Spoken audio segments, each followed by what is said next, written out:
Okay. Hi, Maureen. How are you? I'm great, thank you. Thank you for coming on this show. It's nice to have you here. It's great to be here. I'm very excited to talk about the comically large Death at Morning House.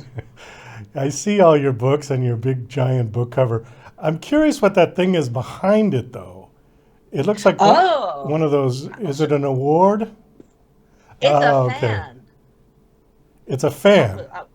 yes, it's a this company makes replicas of old fan designs, and this Oh. is a fan design from the 20s or the 30s, and it doesn't blow your papers around because it's in this for the way it's structured in this globe, it doesn't blow papers around. Well, isn't that interesting? When it was partially covered, you know what it actually looked like? It looked like one of those lottery things that you put the ping pong balls in, and they, Oh, yeah. yeah. Tombola or something, whatever that's Whatever called. they're called, yeah. Or they use Yeah, them for bingo. for bingo, number five, stay alive. Ugh. That's what it. I thought it was. I actually, but Nope, and it's pretty quiet too. I will. Oh, my comically large book fell over. oh, that's all right. This is an author copy, by the way. We get these really big copies, so that's just an author perk. Oh, is that the one you take on the airplane with you to read? Oh yeah, yeah, yeah. I carry this on the plane with me on tour. Yeah, it's you just casually have it around. So I was reading through your bio. It sounded very interesting. You've been writing for a long time. It seems like. Yeah. How many books do you have published at this point? I never know how to count them, but it's something like 17 because I've 17. I've written Yeah. yeah, I've written my own novels, collections, but I've written collaboration stories, but about something like that. A lot. Are About one a year for a while. are you exclusively a mystery writer? No, I mean I've written YA for 20 years now, and I only started writing mysteries 5 books ago. Actually, that's not true. I started writing mysteries a little bit before that, but they weren't pure mysteries. They had other elements, but pure mysteries I started with Truly Devious. And that's a series. It is a detective. Those are the Stevie Bell mysteries, and so that detective run because you basically have two types of mysteries. You have your detectives that run through several books that you can follow them through cases, and then you have the standalone mysteries, which of Death at Morning House is one. It's just a standalone story, standalone case. Why did you decide to do this one as a standalone? Because I wanted to, because I love mysteries. I wanted to do detective, so I created Stevie Bell, and I also wanted to do the different sort of setting, different sort of case, one and done story. It's just it's another form of story, and I love mysteries, and I want to do them all. When you're writing a series, do you ever get the desire to just keep going? Like, you have to break it off at a certain point to, make sure it formatted right for one book. It's not too long, but you just really want to keep going anyways. I think you have to always know how it ends. I always start with how it ends, especially with mysteries. I always start with the why before I get to the how and the who, and I write the end first, and everything comes from that. So I always know where I'm headed because I've already created that. Okay, but you write the ending and then Mhm. you've got to start at the beginning. You're sort of working your way backwards, right? Also, I've never written a book in order ever in my life. I've also never written an essay in order. I've never written anything in order. I work out what I'm doing. So in the case of mysteries, often I work out the case and everything can happen first. And then I backtrack, but I might say, okay, then my starting point would be here. Then I might fill in a bit.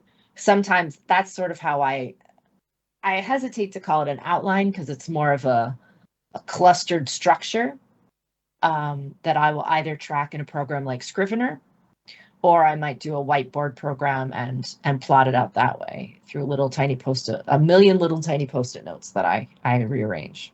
What do you think of AI? Is it useful? Do you use it at all? No, I don't use it at all. There's so much talk about it and there's a lot of fear about it. I luckily I live with my husband is a video game producer and a computer scientist and is good at explaining AI to me, its current limitations, its current uses. Uh, But no, I don't use it for anything.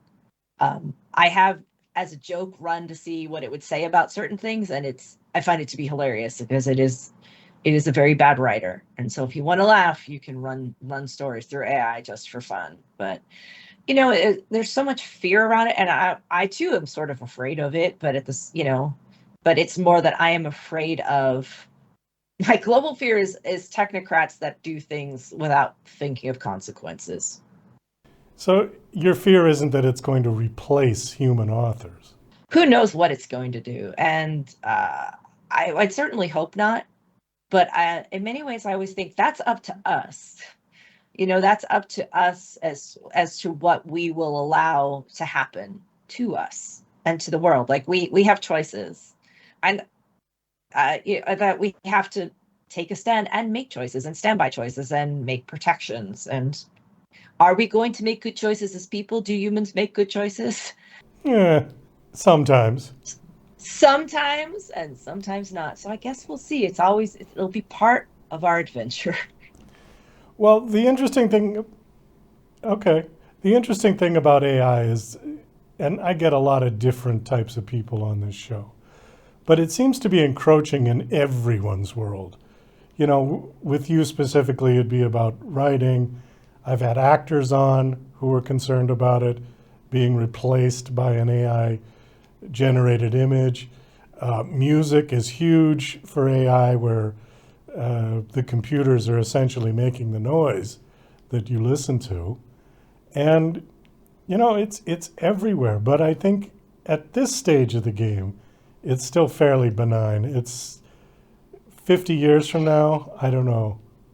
I don't know. Yeah, it's where we are now. It's not that good at stuff. Yeah, It's I mean, that's part of what, say, the actors were striking over was, the rights to their image, the rights to be scanned. And that's also why it's important to have uh author unions, every kind of union, to say, we here are the rights around our creation and our person. Here we need to stand up for our own rights, and we need to stand up for the like how things are used, what you can take, what you can manipulate.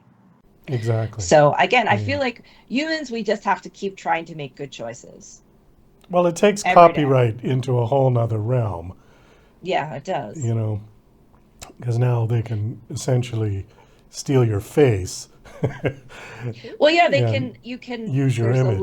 Yeah, there's a lot of contracts where you have to look in your contract to see if your work can be used for machine learning.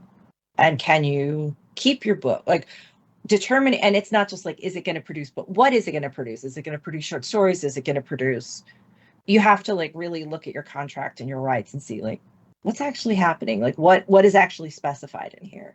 And sometimes you have to wonder, if it's not specified, does that mean it can just be done because nobody thought of this when the contract was written? right. I wanted to ask you something quickly about your background, and then we'll pivot over to your book, your new one. Okay. On your bio, it says that you have a Master of Fine Arts in Writing. I wanted to Yes. ask you if that in any way helped you be a better writer. So I went to Columbia School of the Arts. I was in two programs. I was in nonfiction and theatrical dramaturgy. So I sort of have two MFAs. Technically, I have one. I just, but for kind of cost reasons, there was no reason to get two. Sometimes I find the theatrical background much more useful. But I do have a nonfiction background, and that is useful because it is very much about how to research, how to interview, how to use factual material. But what I will say is that story was never taught, which is wild. Uh, the only places I learned story were when I was in certain theater, and then because they put us in film screenwriting classes as well. That's the only places that story would ever come up. Story was treated like a dirty word in my at my school at that time, and it may still be. I don't know, but yeah, it's one of the things I never learned was story. That I had to learn on the ground. So I learned some things. Mostly I learned how to take and edit. and how to listen to people and who to listen to, because you'll get a lot of comments from a lot of directions and you have to figure out which ones to listen to. That's the main thing I took away from my writing MFA. And honestly, I really don't personally recommend them. It's Okay. just my take on When you said story, you mean story development, story creation? story structure, how stories, story structure, story development, story structure. Never taught, That's ever. wild. Because if you're doing what you're doing, that's the whole point, really. You would think, I mean, in nonfiction, you get some shaping of narrative, but it's so much about sentence structure, stylistic choices. How to do, I will say that nonfiction does teach you how to do something in a very small space. So how to deliver as much as possible in a small space in a logical, rhetorical way. But no, I learned story structure from working in the theater and just from reading and talking to other people about story. So the theater aspect of that, was that actually writing screenplays or? I was a dramaturg, so I helped structure scripts, and then I would also, so you're sort of the intermediary between script structure and how to get those, how to translate that, working with the director, working with the actors, giving the background, helping to shape cuts, movements. So yeah, it's a kind of catch-all. You work with all aspects of the production. So the new one is Death at Morning House. Okay, give us a synopsis of that, if you would, please.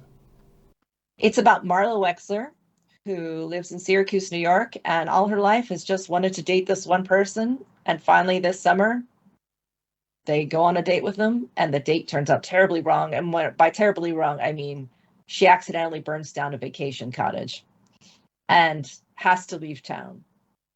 And she gets a job up in the Thousand Islands, which is this beautiful region between upstate New York and Canada, where there are actually 1,800 islands.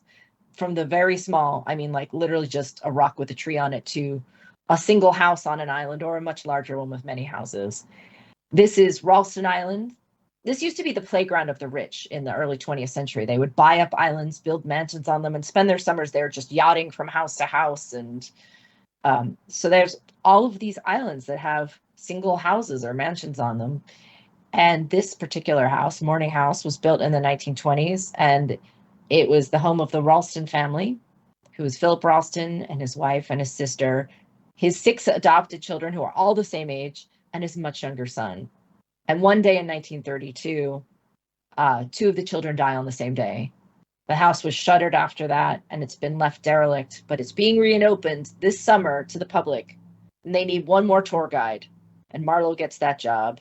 And when she gets there, she discovers that she is filling in for someone who has died recently, and was part of this friend group of people that are the other tour guides. So it's a mystery of what happened in the past in 1932 to those 2 children and what happened to the tour guide in the present. So it's a dual timeline classic mystery. That sounds interesting. Are people dropping like flies in this house? Is that what's happening? They're not dropping like flies, but there are certainly a number of deaths in it. Some in the past, some in the present, some. Yeah, there's a body count, but it's not like people are being knocked off every second. You have a chance of survival. Okay. So then, I don't know, this is going to give too much away, but does she solve the crime? She does. Both the past and the present mysteries are solved.